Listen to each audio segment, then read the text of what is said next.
Cordero, que nos va a hablar sobre los comuneros románticos del utopismo ilustrado al socialismo utópico. Cuando quieras, Sí, bueno. Es el hilo de lo que han dicho mis compañeros, o a contrapelo de lo que han dicho ellos en algún momento. El contenido, que ya estaba muy apretado de mi comunicación, evidentemente se desperdiga más todavía o estalla, bueno, no sé. Voy a intentar hilar algunas de las ideas básicas que han comentado ellos con algunas que yo traía, ¿no? El grupo de los comuneros románticos de los que estoy hablando es poco conocido, no sé si pertenecen a alguna de estas clasificaciones,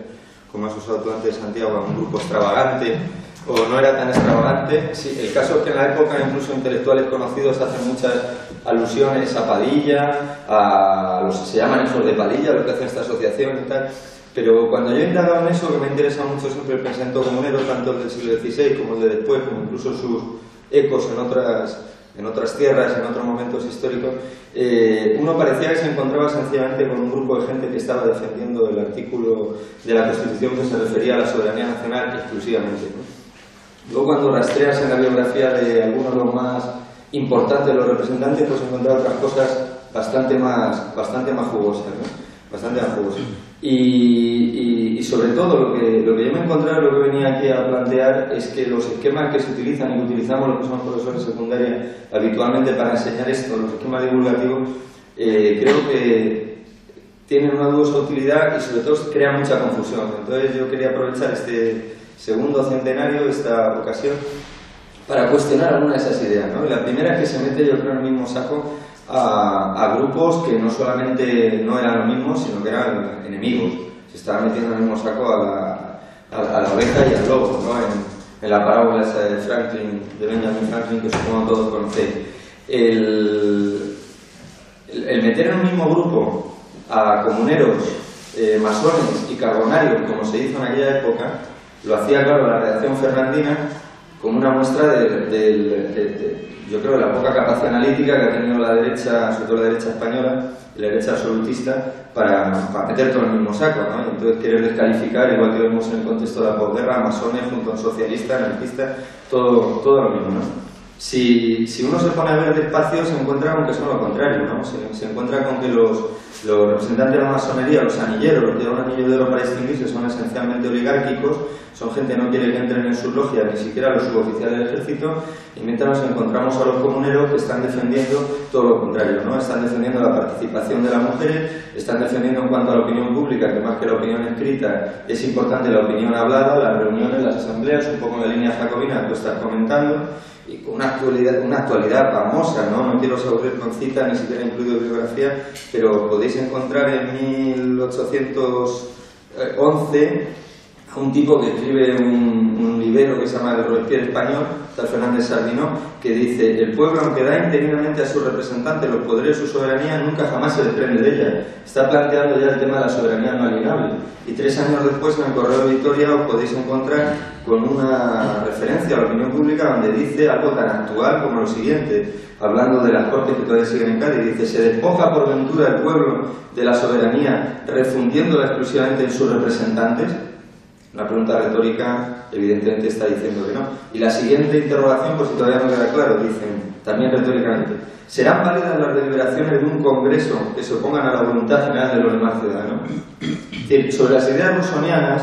de voluntad general y de soberanía nacional, hay un avance considerable, ese avance que lleva al jacobinismo, y ese avance es el que está recogido en esta comunería romántica, ¿no? En esta comunería romántica, sobre todo los representantes que yo creo que han sido mucho más interesantes y muy poco conocidos, han sido enterrados por la historia. Yo creo que es un momento de recuperarlo. Estoy hablando de Romero Alpuente, un jurista, estoy hablando de Santiago Rotalde, un militar liberal, pero que sobre todo fue un político, gente a la que en el exilio le llamaban el Marat español o lo comparaban con otra serie de representantes del pensamiento político más avanzado. Y bueno, y luego los héroes más conocidos, aunque tengan quizá menos producción teórica, estoy hablando del Empecinado, de Chaleco, aquí en la zona del sur de Castilla, que eran también de esa confederación de comuneros, y que también cuando hacían la referencia a la comunería del siglo XVI no estaban simplemente sacando a colación unos héroes que lucharon y murieron, unos mártires realmente contra el absolutismo de Carlos V, no estaban haciendo solamente un análisis histórico de lo que había ido mal en este país porque se había quedado atrasado, o no estaban simplemente, como se suele decir en los textos de historia, utilizando la referencia castellano-aragonesa para que no pareciera muy extranjerizante, ¿no? Para que no dijeran, guau, es que tú eres un jacobino, un afrancesado, tú eres simplemente una persona que está copiando el modelo inglés. Yo creo que no era solo eso, hay algo mucho más profundo, mucho más interesante y sobre todo mucho más pertinente en la actualidad. Esta gente, aunque estén metidos en el mismo saco del liberalismo, continúan una línea que viene de la Ilustración y que tiene que ver con un pensamiento político participativo en lo político, la línea jacobina, igualitario, radicalmente igualitario, en el sentido que ha comentado el compañero anteriormente también, del reparto de la propiedad, y creo que ahí el mejor caso, todavía no suficientemente bien estudiado, es las nuevas poblaciones de Pablo de Olavide. Este hombre, sabéis, superintendente desde el gobierno, como ilustrado, con el apoyo teóricamente del rey, aunque es sabido hoy día que fue el rey precisamente y la alta nobleza quienes le quitaron de en medio, utilizando la Inquisición, pero fueron ellos, pretenden ni más ni menos que repartir las tierras sin que se pueda alienar ni siquiera a sus familiares o sus descendientes en un reparto en unas colonias que hacen la zona de la Carolina. En ese reparto, donde da instrumento de producción a cada una de las familias que se asienten allí, prohíbe taxativamente que haya nobleza, que haya vinculaciones ni órdenes religiosas, hace incluso la liturgia para hacer un tipo de liturgia religiosa parecida a lo que va a ser luego la Constitución Civil del Clero en Francia, es decir, tiene la idea de que los religiosos tienen que ser funcionarios al servicio de la población. Y ese ensayo, que es absolutamente radical, yo sinceramente cada vez más, cuanto más información recojo, y yo no soy un erudito, simplemente un aficionado, alguien que tiene curiosidad por esta época, más encuentro una auténtica aberración que se meta en la Ilustración española, de nuevo con el liberalismo, al lobo y al cordero, que se les ponga junto con Jovellanos. No, es todo lo contrario. Jovellanos está en sus tertulias, de alguna forma él fue su mentor, pero Jovellanos, cuando habla de lobo de Olavide, dice que esos son extravíos de la razón y el celo, que eso es un delirio. Jovellanos, cuando habla de democracia, dice que eso es una infame belletría, el antiguo sistema por el que los vasallos podían escoger su señor. Cuando habla de lo que se está utilizando como referente jurídico antiguo, el fuero viejo, el fuero de Castilla, el fuero de Burgos, también llamado, dice que eso reduciría al rey a una especie de personajillo a capricho de sus vasallos. Y dice que ese modelo llevaría a ser España simplemente una confederación de repúblicas. O sea, está totalmente en una línea centralista, defensora del poder absoluto, de las partidas, lo dice expresamente, de las partidas de Alfonso X Sabio, mal llamado derecho romano, derecho bizantino, como ya señalan algunos comuneros en esa época, de una época decadente del Imperio Romano, ¿no? Y no solo rechazable por absolutistas, sino porque en la idea de Jovellanos hay una idea que rechaza cualquier tipo de federalismo y que yo creo que lo que nos permite comprender, y es lo más actual del asunto, por qué no hay un respaldo popular, más bien hay un abandono popular de todo lo que representa la Constitución de Cádiz, casi es de sus orígenes. En la Constitución de Cádiz, que se hace en una línea claramente jovellanista, porque Jovellano ya ha muerto, se refleja esa idea. Como dice uno de los mejores especialistas que tenemos, Portillo Valdés, un libro clásico, La Revolución de Nación, que os aconsejo a cualquiera que analiza todo este periodo, desde el punto de vista del pensamiento político, la Revolución Española se hace desde la idea de nación. No se hace como en Estados Unidos, y eso salta a la vista en cuanto uno el primer texto, desde la defensa de los derechos individuales o la defensa de algún grupo. No se hace de la idea de nación. Una idea de nación que sospechosamente es muy parecida, y no solo por el catolicismo, porque se mantengan los borbones, es muy parecida a la vieja idea del Imperio Español. ¿Qué quiero decir con esto? Pues que los americanos enseguida no se van a sentir representados. Incluso Flórez Estrada, que era comunero, uno de los más interesantes, no llega a entender bien el afán soberanista de los latinoamericanos. Pero no solo eso, es que enseguida vamos a tener grupos aquí en España, lo que van a ser los prolegómenos del carlismo, que tampoco, y del foralismo luego, y luego de los nacionalismos periféricos, que tampoco van a aceptar la Constitución porque no se contempla esa posibilidad federal, para nada.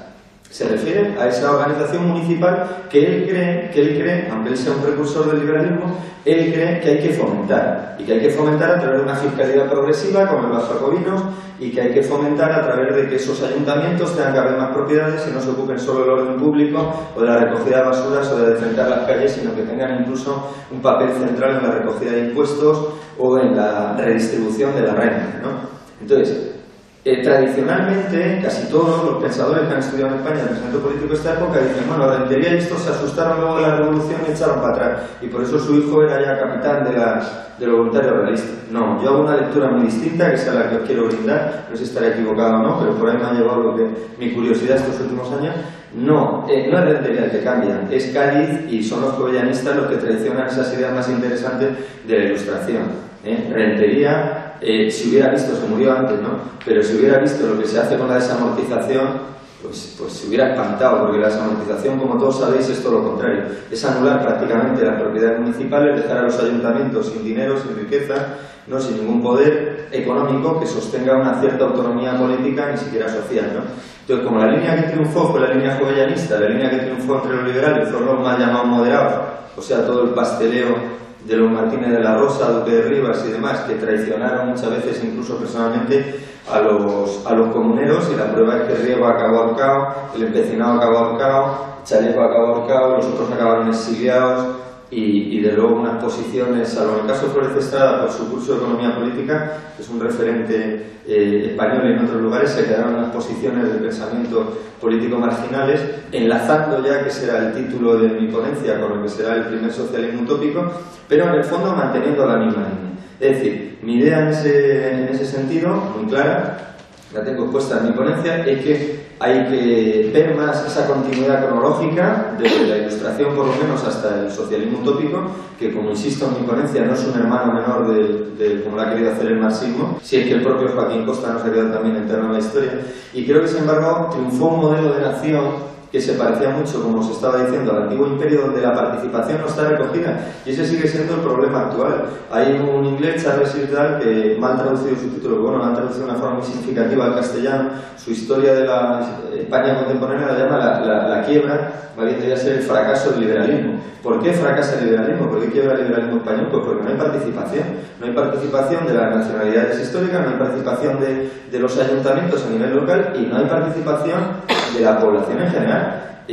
Lo dice muy claro en el año 31, si no me falla la memoria, Rotalde, Santiago Rotalde, uno de estos comuneros románticos. Dice muy claro, no solamente que tiene que hacerse una confederación de repúblicas, dice muy claro también que nadie va a defender, como ya había visto en sus propias carnes Riego, un proyecto liberal donde él no tiene cabida, ¿no? Donde ellos no tienen ninguna posibilidad real de participación, donde lo que se está creando es una especie de bodrio